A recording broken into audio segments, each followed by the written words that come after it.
I good morning have my research.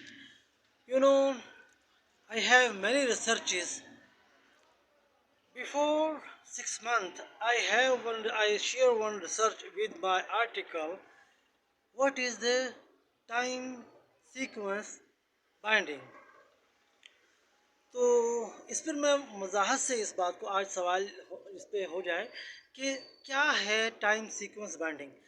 तो इसके जवाब में मैं इसको एक मिसाल के साथ समझाना चाहूँगा। जब आप इसको समझेंगे बखूबी तो आपको समझ में आएगा। David Ariel singer and researcher always with you. मैं अक्सर सिनफी मसावात पर बात करता हूँ और उसके साथ साथ अपने रिसर्चेस को पेश करता हूँ। जैसा कि आप इस बात को समझें कि रूह की फाउंडेशन बनने के बाद, जब देखिए आप जब रूह की फाउंडेशन बन जाती है 270 डेज में माँ के पेट में, जब रूह की फाउंडेशन बन जाती है तो उसके बाद उस रूह को मुकम्मल होने के लिए ये एक वजूद मिलता है, एक टाइम मिलता है जिसे टाइम सीक्वेंस बाइंडिंग कहते हैं। डेट ऑफ बर्थ से लेके डेट ऑफ एंड तक, डेट ऑफ डेथ तक, डेट ऑफ बर्थ से लेके डेट ऑफ एंड तक, डेट ऑफ डेथ तक। तो जो टाइम सीक्वेंस बाइंडिंग बनती है पूरी की पूरी, आप उसको बखूबी समझिए। जैसे कि आप उसको बखूबी समझेंगे कि हर बच्चा पैदा होता है, एक टाइम सीक्वेंस मुकम्मल हो जाता है, एक रूह वजूद में आ जाती है। तो उसके बाद हर सांस एक क्लिप बनता है एथेलियर में, और हर आवाज़, हर गुफ्तगू, हर लफ्ज़ वो एक क्लिप्स बनते चले जाते हैं। बिल्कुल इसी तरीके से वो क्लिप्स बनते जाते हैं। जैसे आप इस बात को बखूबी समझ सकते हैं, जैसे एक कोई ऑर्गेनाइजेशन आप वजूद में लाएं। अब से 65 साल पहले कोई ऑर्गेनाइजेशन अगर आप वजूद में लाते हैं, 60 साल पहले एक ऑर्गेनाइजेशन वजूद में आई, रजिस्ट्रेशन हुई, डॉक्यूमेंट बन गए, लॉज बन गए, उसका सारा का सारा बयानिया बन गया।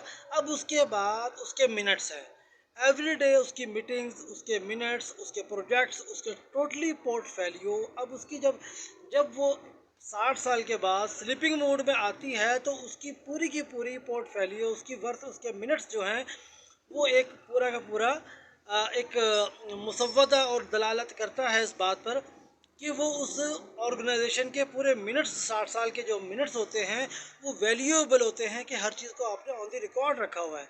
इसी तरीके से टाइम सीक्वेंस बाइंडिंग, अगर आप इसको समझेंगे टाइम सीक्वेंस बाइंडिंग को, तो ये बखूबी आपको साइंटिफिक पॉइंट ऑफ व्यू से समझ में आएगा कि एक रूह वजूद में आने के बाद जब बच्चा दुनिया में आता है, फिर वो हर हर सांस लेता है, हर हर अमल करता है, फिर वो आवाज़ बोलता है, जुमले बोलता है, जैसे मैं बोल रहा हूँ और रिकॉर्डिंग में रिकॉर्ड हो रहा है, रिकॉर्डिंग मशीन ने रिकॉर्ड कर लिया।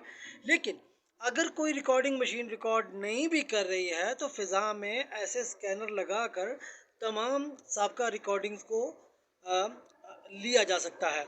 तो इस तमाम अमल को डेट ऑफ बर्थ से डेट ऑफ एंड तक, इस सब को टाइम सीक्वेंस बाइंडिंग कहते हैं। अगर इसको मज़ीद समझना हो तो आप टाइम ट्रैवल कॉन्सेप्ट को समझ कर भी इसको बखूबी समझ सकते हैं। Be with us David Ariel singer and researcher always with you. तो इसमें लास्ट में यही कहूँगा, starting the human life from women. मैं दलील से साबित करता हूँ।